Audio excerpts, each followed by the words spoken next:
And just kind of like to clarify what I mean by that is we were kind of, me and this other lad,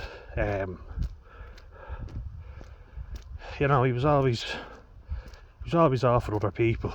Like I say, I'm not giving names, I'm not here to call anyone out, just here to kind of give you all examples. I had a friend who we've known each other forever, but he'd always go off with somebody else and I wouldn't see him all summer. And then when he'd come knocking around, I'd be jumping up to see him, thinking, oh great, how have you been? But he'd be off with his cousins, he wouldn't invite me out, but expect an invite out when I was out with my cousins and give out, you know, that he didn't get an invite, and I'd be kind of like, well, you didn't invite me out. Or sometimes kind of going, oh yeah, sorry. Kind of petty like that, you know. And then if anyone was ever threatening me and I got into a fight, they'd run a mile, this guy and then other people.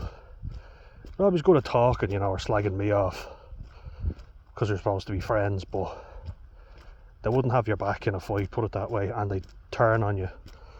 They basically start siding with the loudest person in the room, and all those jokes happened to be turned in my direction. So I got kind of pissed off. I remember even being out with 4 of the lads, the 2 of which I'd known, as you say, since growing up, you know, known each other all our lives. And a mate that we met in secondary school was a bit more mouthy. You know, loved to poke jokes in people's directions, you know, he'd love to pick a target and just kind of roll with it. Because I was the big guy who could be a bit more quiet sometimes. That happened to be me. I'd sometimes grab him and kind of wrestle with him in a joking sort of way, but kind of be like, you know, give it a rest. But the 2 lads that I've known all my life, they don't back me up. They turn on me and they start taking that lad's side. That's good friends, isn't it? And it's not as if they ever really took my side. They hadn't even come up with any of the jokes, but they'd always be like encouraging the slagging to go on, and really annoyed me. But then if someone was acting in a threatening sort of way, oh Dan, you're gonna have to sort that out, I was kind of like, fuck you. Why? You don't want a friend to get their head kicked in, but I'm not risking getting my head kicked in for you. Treat me like shit every time we're out, you know? No fucking way.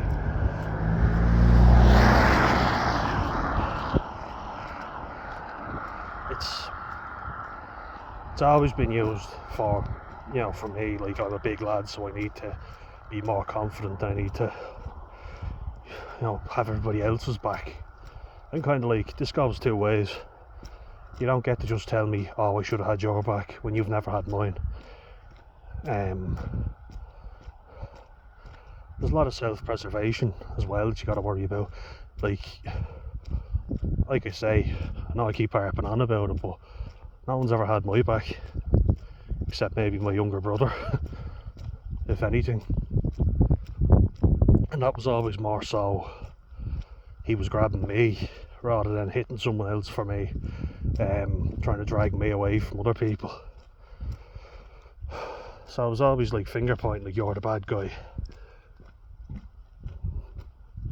Now sometimes I was definitely out of line, for sure, which is why I've gotten better handle on my drinking,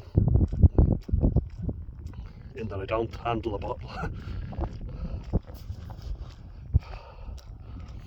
But it was always easier for people to give out to me and tell me I was wrong when I just had enough. I didn't appreciate how someone was talking to me. Got really fucking annoyed. Because it's been used all my life to basically pick on me and humiliate me. People loved humiliating me and then playing the victim. you know, poke the bear. We know you're going to get in trouble, not us, so we're fine. You know, and then people knew that I had to go to anger management classes, so it was always kind of like, you're the one who's going to get in trouble for this, not us. We've got nothing to worry about. You're the one who has to go to fucking therapy and anger management and all. You're the one getting taken out of class.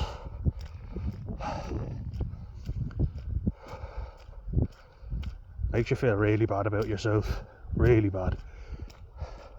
And like I said, when I got my diagnosis, I got a lot of feelings of anger, frustration, really pissed off with people in my life, just kind of feeling like, where were you when I really needed you, you know? And like, I've known people who are not the most physically gifted but have stood up for me, gone out on a fucking limb for me, in fairness to them, where they could. And that takes bravery, that takes balls, because you might cop a fist or whatever. There's also a lot of people who've apologised, you know, for my behaviour when I was provoked, and I don't appreciate that. And you know, I'm not going to hit you because we're friends. It's not my style. I mean, I have on occasion when I just really lost my temper, but it's not the thing I normally do, you know. There's always people telling me to calm down, or guys kind of going, oh look at him, he's crying, and was trying to reduce me to tears because they thought, like, get this fella to lose his cool and then we'll all attack him. I do feel guilty about letting people down, like my brother. There's lots of things he does that pisses me off, like I said, but he's even said it himself when dealing with my family. You know they're going to pick up on things that you do and criticise you, so you have to get ahead of the curve. You've got to just not give them a chance, basically, to criticise you. So there's a good bit of toxic masculinity for you there. Deep dive, really. And like, I find my own family have said things before, like, that was the past, let it go.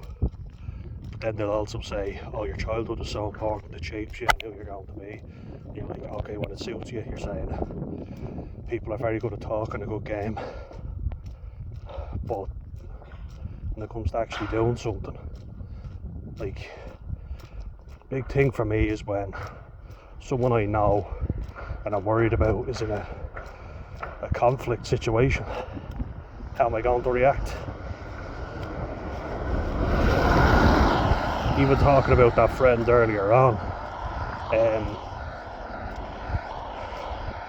we were just, like, before, like I said, he'd run a mile if anything ever happened with me, and he wasn't the biggest lad, but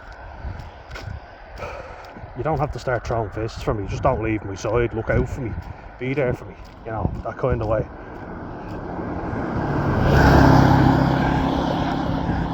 And a lot of people weren't, but expected it to be done for them. And like, we were messing around, just hitting a schlitter to each other, you know, like hurling. It's one of the Gaelic games. Just messing around and hitting the ball to each other. The schlitter is the ball, by the way, you know, they're made out of horse hind, so it's hard. Tough guys who play that sport.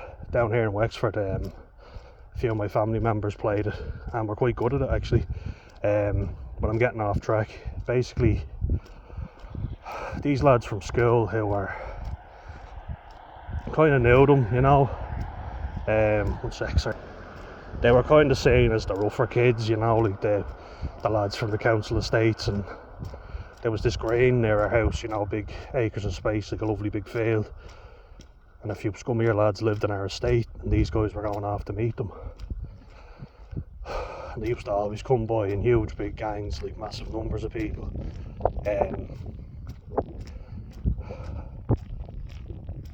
and you know, they'd say something to you and you're kind of like, yeah, you're a fucking big man. They'll try and intimidate you because there were so many of them and there was only one of you, or two of you in this case. But they walked past us and then further up and said something, and then it was like, so you're walking away from us with like 15 of your mates, there's only 2 of us. I was kind of like, big man, yeah, brave. But my mate was kind of talking it up, like, you know, kind of getting me to go like, oh, you're going to have to sort them out and all this stuff, and getting kind of laughing while he sat back and watched in a sort of way. Kind of like, I'll probably get my head kicked in. It was kind of a joke, like, oh, they're going to batter you or something. I didn't really like that. I thought, I don't like his body language. I'm sensitive to stuff like that, so I picked up on it. So I was like, what are you talking about? And he just started kind of laughing. Then they came over and were like, oh, give us a go with your hurl, you know, let us use it. And I was like, no. And then they started coming over to grab it. I was like, fuck off, you're not getting it. And I held on to it tightly, you know. At least you go and you're not getting it. And like, I've never been the most assertive person, but when someone tries to take my stuff, I'm like, no, fuck off. And they walked away immediately because I was assertive. And I told this lad, I said, look, don't give them your hurl, they're going to ask for it. I guarantee you, don't give it to them. And they surely enough did. They asked him. They took it off him because he gave it to them. He handed it straight over. And I was walking over going, here lads, just fuck off, relax. And they were like, oh, I just want to break a few windows. Your man could barely hit the oak, and I said, he'll give it back, he'll give it back. Your man was going, oh please, they're going to take it, they're going to take it. I was like, they won't, watch, they'll give it back. And your man tried hitting the thing at a car, missed, then threw the thing up in the air and ran away. So we got it back. I was right. I was there thinking, they want me to run over there and try and grab it off them so they can have a bit of fun.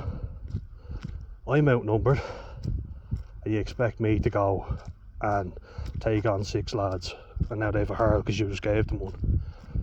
And I'm a bad friend for not going over and trying to reef it off them. They were looking to take the piss out of us. I didn't give mine. I was assertive. You should have done the same thing.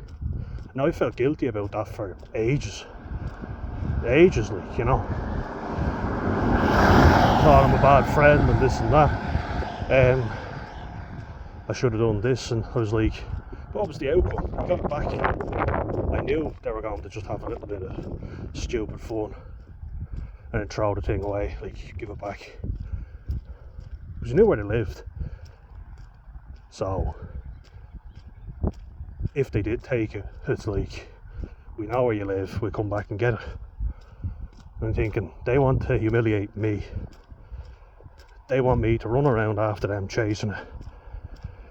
And then they can laugh at me, maybe take mine off me, and then maybe get me to be a little bit aggressive so they can hit me with the yoke.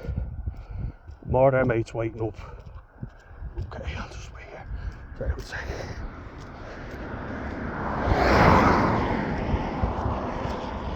Oh, just gotta be careful. They wanted me to threaten them, knowing there was already more of them than us. And they always do this, scumbags, don't they? They always have more numbers waiting, just lurking. Like, their mates always come out with the bushes or something. The fucking rats that they are. But like, what was I to do in that situation? Yeah, could have gone over and done that. But see, not got any responsibility to look after himself. He was joking about me getting my head kicked in with them. So I'll be honest, I didn't feel much sympathy. I always just felt like I was kind of lucky to have anyone. Like I said, you know, But when you don't have people fighting your corner, you do, I guess, become a bit selfish. Self-preservation at the end of the day. And I like try and help people out now whenever I can. Give them a hand, you know, because I think that's important too, that we help people who deserve it, not just need it but also deserve it. You don't just get my help because you need it. If the shoe was on the other foot, what would you do? Ever watch that American show, What Would You Do? To be honest, in a lot of cases like that, I know it's not the answer you want to hear, like I do this and I do that, but unless there's an immediate physical threat to someone, I won't intervene. Now, unless they're shouting dogs abuse at someone. But like, I remember coming home on the Red Line Lewis with hundreds of euros worth of laptops that didn't belong to me. You know, they belonged to a company. My work gear and the Red Line Lewis, for anyone that's ever been on it, it's fucking dodgy as shit. Not a safe place to be. Anything can happen, and because there's such a lack of security, which they don't seem to want to address, we're all just left to basically fend for ourselves, and you're relying on people's good nature to help you out. Which actually, I think this is quite a masculine thing to do, don't you? There were these two scumbags before on the Wexford bus, Scousers. Now, shout out to Scousers, you guys are great, you're hilarious, very Irish people as well, proper boss mate, alright, like, I love the accent as well. Yous are good lads, but some of yous can be quite scary as well, put it that way.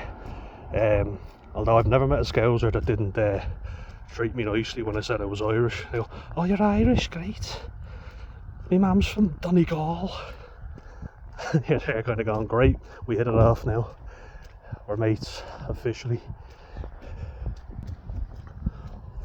But this was a couple, like, getting on. And, like, dog rough isn't fair to dogs, you know. These people were fucking really rough. And when I saw them getting on, I was like, oh fuck, because there were two homegrown lads as well who were actually a bit of a laugh, to be honest, but clearly drug addicts, you know, lads from Wexford. One of them actually looked like Brendan O'Carroll's son Danny, you know, Buster out of Mrs. Brown's Boys. But they weren't bothering anyone. One of them just said, "Oh mate, you're in my seat," and then I was like, "Ah well, you know, first come first serve." And he was like, "Ah, I suppose," and then we had a bit of a laugh. He was there going, "It's alright boy, no bother, no bother." Wexford accent is great, by the way. They're great people. I love it down here, as I keep saying. But to get back to the story, so the Scouse couple that got on were loud, they were smoking on the bus, you know, there were children on the bus, you know, there was a family like just sitting ahead of us. I was kind of like, oh, for fuck's sake, you know, but I had to go up to training, had a bit of my stuff in my gym bag, and I was going up to coach the lads. So I thought, please just don't let anything fucking kick off here. Just let me get up here in one piece, be happy as Larry. Hopefully, you know. But obviously they see the guys like they don't like using this term too often, but these lads were junkies, you know, you could tell. Scrapes all over their face, talking about shooting up and everything on the bus.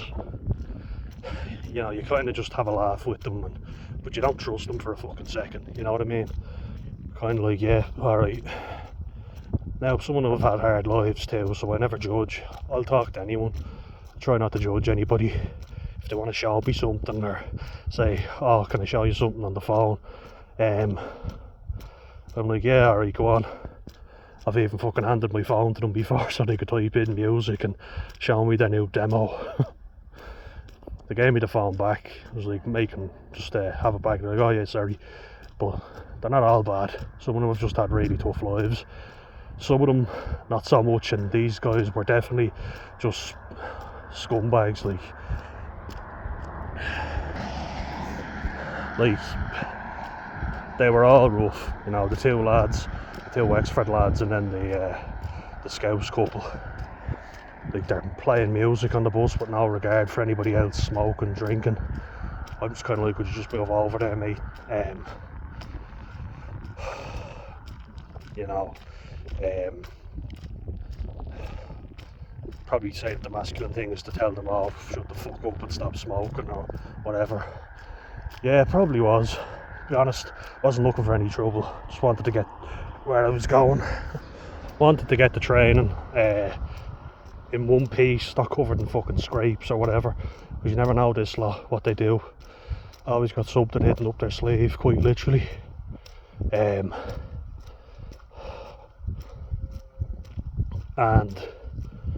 you could tell at any point something was about to kick off, because they were literally on in Gorey, where I live, and where I get on my bus, and they were going all the way to the airport, so like 2 hours almost. So I was like, great, we have these for the whole fucking ride over. Wonderful.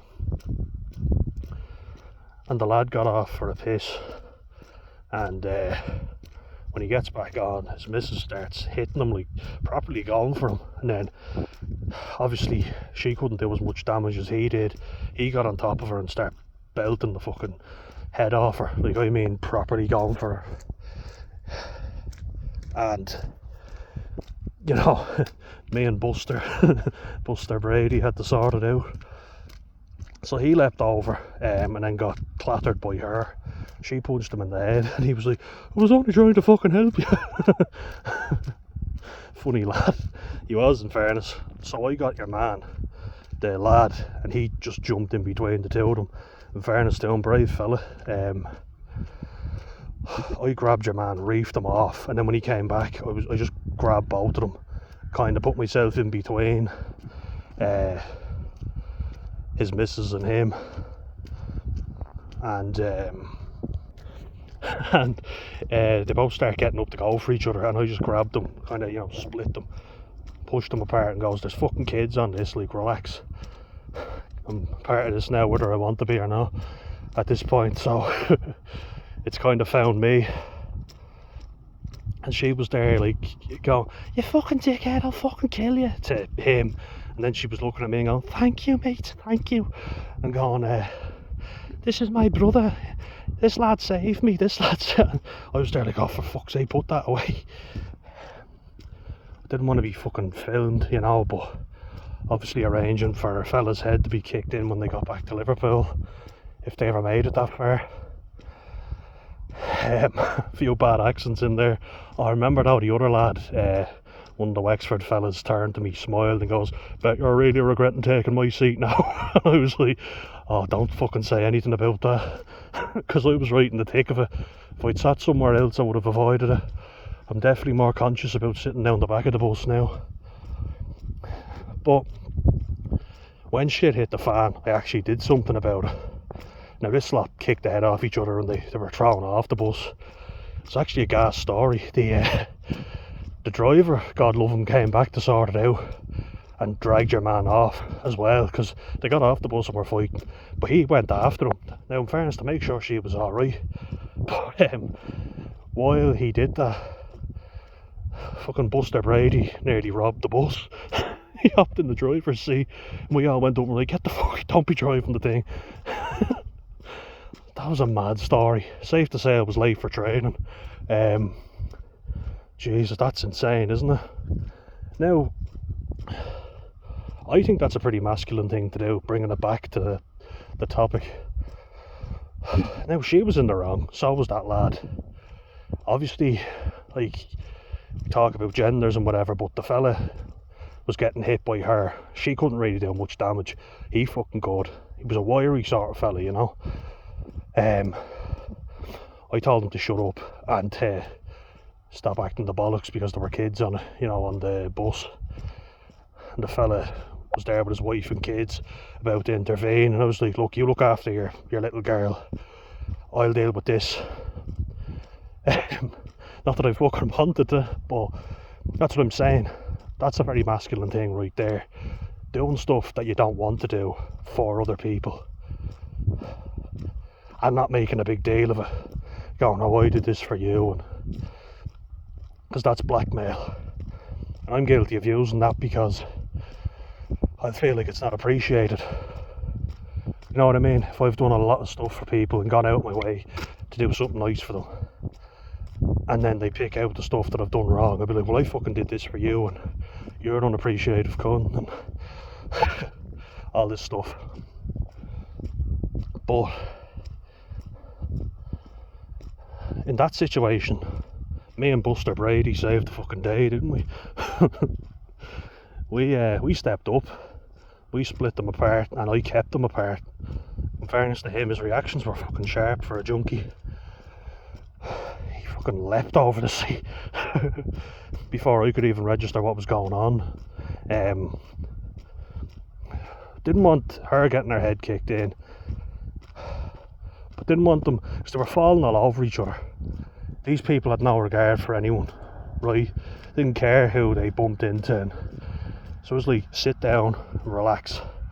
Then they got up, got off the bus, start fighting in the middle of the fucking motorway. And we were just like, they're going to do it regardless, just leave them off. If they were on the bus, I would stop it, but once they got off, it was like, look, they're probably going to do it anyway once they get to the airport, if they ever make it that far. Another incident, like, that I just want to bring up. So, like I say, I've not always been very good at my words, and people obviously treat you as a bad guy if you use violence where it's not justified, and I can have a tough time kind of reading between the lines. So the lines are very blurred, when is it appropriate to attack and when is it not. I'm saying hello to the sheep here, all looking up at me. But I remember going on a trip with my auntie, my brother and my little cousins. So it was 4 of them, and we were having a great time, had a really good time. And then when we were coming back, we stopped at a little petrol station, fill up on gas, get some petrol for the car and some supplies. Now, my mum has kind of openly admitted she doesn't like confrontation, and I'm kind of like, alright, fair enough. I've kind of tried to deal with it where I could, but I look out, my auntie's just up paying for her stuff at the till. I was about to go in and get stuff. I look back, I see some lad roaring at my brother, going apeshit at him. And he's there apologising for something. Now, what turned out that happened was my little cousins had bumped their door into his door, but only gently, like, they're a bit clumsy, but didn't warrant his response, put it that way. And I thought to myself, right, look at the situation, have a deep breath, and now go out and deal with it. So I went over and was like, what's going on here? Your man says, oh, they're after fucking smashing the door in, like, they've broken the door. And I just went calmly, they didn't touch the door, the door's absolutely fine. And he was there like, after smashing it twice, and I said, well, it's perfectly fine, so what are you losing the head over? And he was like, you want to watch your attitude? And I was like, I want to watch my attitude, you're the one screaming at little kids. And I was very calm, didn't raise my voice. His wife was there giving out to him, going, I'm so sorry for him. I was like, you're alright. And then he screamed, how would you like it if I smashed your fucking door in? And I said, you won't do it. And he goes, are you sure about that? I was like, yeah, you won't. Now get into your car, there's no damage done. My brother apologised to you, so there's no need to lose the fucking head with a bunch of kids. I thought that was very well dealt with. Now, my brother said he felt like, I felt bad for him. He said he felt like a little apologetic bitch, this is how he put it. And I was like, well, you did the right thing. And he said, you dealt with the situation very well, Dan. And I said, believe you. Believe you me, I was shitting myself. Didn't know how to react to it properly. And not for fear of getting battered. That's not it. That's where I kind of realised it's a fear of looking stupid or not dealing with a situation properly. I get so much anxiety over that. Really gets me down. You know, when you feel like you can't deal with a situation properly. But I think I handled it perfectly, and not by screaming and shouting at the fella. There's a time and a place where you just lose your shit, but ask yourself where it actually gets you. You know, if you're the kind of dickhead that goes around throwing your weight around, nobody's ever said no to you. You're a bully, basically. Hope you get your comeuppance one day, and I bet you fucking will. But I always have to just ask people, especially women, why do you go out with guys like this? Is it because they're confident, assertive? Is it because they buy you nice things? It baffles me, especially for the good women out there who I see with these dickheads. Kind of like, I might not be, I know confidence is attractive, but I'm getting there. I'll treat you well, you know. I look after you, definitely. I make sure that that nobody ever hurts you. Put it that way. I believe it's 50-50 for sure. I don't like the traditional type of marriage, you know, that's not for me. I don't think, where, you know, you both let yourself go and you get home for a long day at work, you end up resenting each other. This is just now from what I've seen of married couples. Don't have the best experience. The people in my family, their marriages don't look great, so perhaps I'm biased in that way, but that's probably why you shouldn't be in such a rush to get into a relationship. And I'm no love guru, but don't just settle for anyone, you know. I'm glad I didn't, you know, like I felt like maybe I should, but like I said in that relationships video, just to get stuff off someone, you know, to get sexual practice, for want of a better word, I think that's disgusting. So it's that not a masculine thing to want to be with someone I like. You know, you get lads bragging about who's the biggest dick, basically. Who's shagged more girls. That's always the thing, isn't it? And ladies, if you find that attractive, I'm baffled. I've definitely been doing this all wrong. But being masculine isn't just to get women. Look out for the men in your life, the young fellas. Be a good example for them, because believe me, there's so many bad examples out there right now. Lots of bad examples. I've been unfortunate enough to meet a lot of negative men who've given me terrible advice. Also kind of know yourself, you know, that kind of way. You don't have to pretend to be a certain character, try and be more macho if you're not. That just might not be you. Like, as I say, I wasn't shown how to repair stuff in the house, so I had to learn myself. That's kind of a masculine thing. Not just being able to do that stuff, but also being able to teach someone. We had a great neighbour next door, Kev. He was a Manc, Mancunian, lovely fella. We always see him go, "Alright, Kev." We called him Kev. "Alright, kid." Lovely fella. And like, he'd been in the Navy as an electrician. He'd also been in the City Academy, the Manchester City Youth Academy. Die-hard Man City fan, almost like Noel and Liam Gallagher. And that's how it's pronounced, FYI, Gallagher, not Gallagher. For all yous out there butchering Irish names. But Kev showed us how to use a ride-along lawnmower, you know, the proper way. Because we have a big garden now, and geez, we were at our wits' end with how to do it using electric mowers.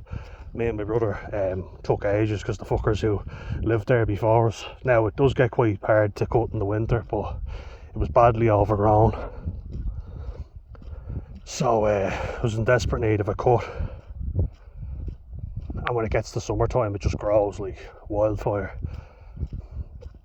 And he explained it to us. He let us use the ride-along lawnmower. We'd literally walk into his shed, all with permission, believe you me. I felt very awkward about that at first. He said, "Oh, just walk in and take it whenever you want." And I was like, "Really?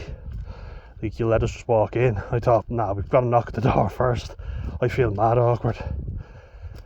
But then, like, we parked it up. He was happy. Made sure the petrol was alright. Made sure to look after it, take care of it. I even put the wrong petrol in it before. He didn't bite my head off.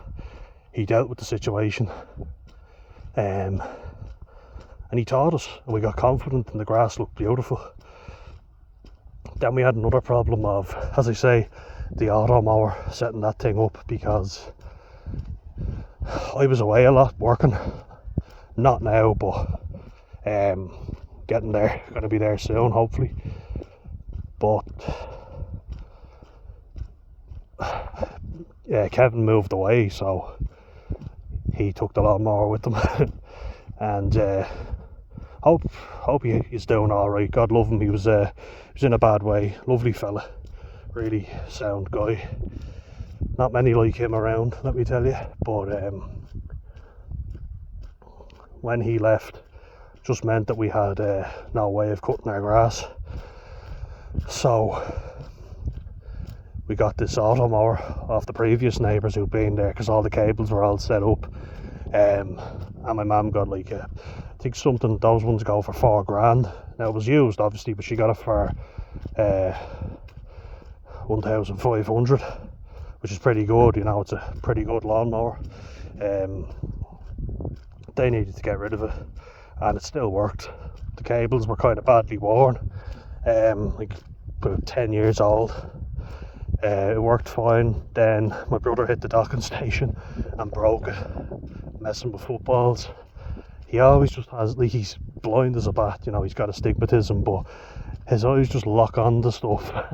We always joke, I break things more consistently, but he's more of a mass destruction kind of guy when he does break something, including himself. Jesus, he goes out and he breaks his limbs pretty well. But that was broken, so I had to get that fixed. The cables were, you see, it's very tricky out to set up, so boy did I learn fast. We were hitting them with our shovels and spades, like when we were doing up the garden. So I said, I need to hire a machine to put in the new cables, which I did, and that all got set up. Then got the docking station all fixed up. FYI, if you're ever using a Husqvarna auto mower, if the blue light is on, that means there's no loop signal, and that means that you have hit a cable, more than likely. And there's a whole way of checking that out. If you have an idea of where you hit, even better. But my God, it stressed me out so much, and I was just thinking, how the fuck am I going to get this thing repaired? But I stuck with it. Hired a lad who had a machine to get the cables in, get new cables laid down, because we probably needed new cables anyway. So I thought, grand, they'll last us a while. Fella was really sound, nice guy. Got it all set up anyway, and it was running smoothly. Perfect. Got the machine all set up, grand. Green light means you're good to go. Everything's working fine on the docking station anyway. But then we go out and we're doing a load of gardening. I have the auto mower, we call him Herbie. We had him set up. My brother goes out for 2 minutes with a spade and cuts through the cables. And I think I took it pretty well. He was there going, yeah, you're not ripping my head off. I was like, oh no, in fairness, you know, these things happen. But I said to him, you need to show me exactly where you did it. And he kept going, oh, around here somewhere. I was like, no, it'll take me fucking ages, because you have to put a screwdriver into the ground, earth the screwdriver, and then you have to follow a signal all along the cable until the sound stops beeping and starts getting more of a kind of cave sort of sound. and it's a hassle, trust me, I've done it. So I said, this is definitely where you hit, so that's where the broken cable will be. I spoke to a mate of mine that's an electrician, shout out to Dylan, fair play to you. He came down and helped me out because he had a lot of equipment that we could use. So I was around digging it up, finding the cable, dug the cable up, found it. He had his welding equipment with him, so we cramped the thing, or crimped, sorry, and melted a load of the sealant around it, and then we got a good signal, good to go. So I got him a Viennese whirl and a cup of coffee for that, because fair play to him, he deserves a lot more for helping me out, helping a brother out. But that was masculine, I think, on my part. I'm doing it so that my mum's house looks nice, to help her out. Spent a bit of money trying to get the thing repaired, so I had new blades, new gear. Obviously I don't want the place to look bad while I'm living there, but it's to help her out too. And also another masculine thing was not losing the head with my brother, who, in fairness, we didn't tell him to dig around the edges of the garden because I wasn't sure where some of the cables were, but you know, when you forget where you put things, yeah, and there's so many of them as well. But I stuck to my guns and got it repaired. I also fixed our DeLonghi coffee maker, which I was so grateful that I did, because that would have cost something like €500 to £1,000 to repair. My mum, God love her, she got it for me, and best present I've ever gotten. I love her for that, because she knew how much I loved my proper coffee. But I stuck to my guns. I opened the thing up and then I repaired it by unclogging a pipe. You know, I put the scaler through it then afterwards.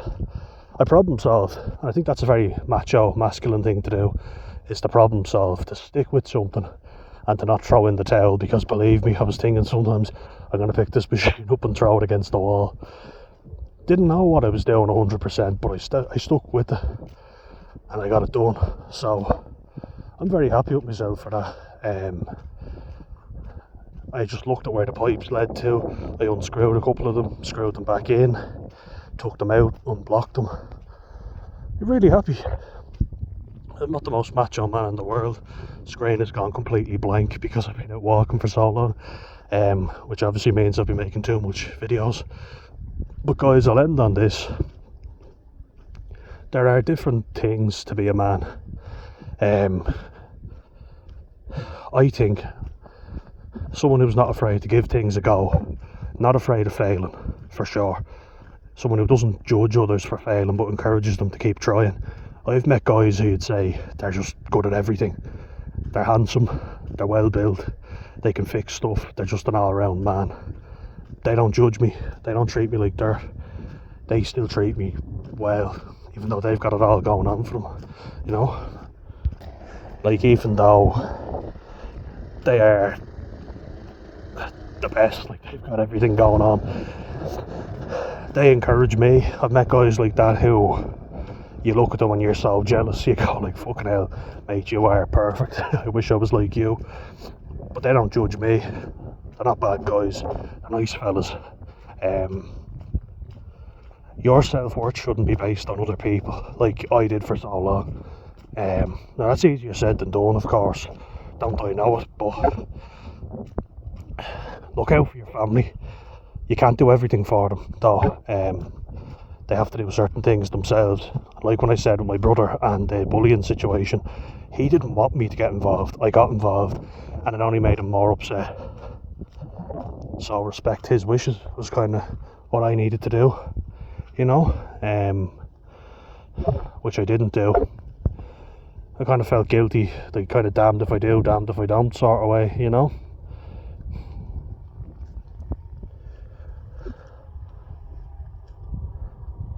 I would say that's kind of my strength, is I will give things a go no matter what, you know what I mean. Tractor coming up now. Here we go. Give me a bit of light there for a second. Flash of my camera is fucked, in case you're wondering why I'm not putting on the light. you're not there to fix everyone's problems either, you know what I mean? Nor should you, especially in my case where I've got enough shit to be dealing with. But I do try and look out for others. As I was told in the Wexford local development group that I go to, the fact that I give a shit enough that I want to make a change, and that I say I have been harsh on my brother before and I want to be different now, I want to make a change, shows that I care. And it's the same for all you guys out there. Just being really in depth, you know, just a rant basically, but there's a lot of shit going on now, you know.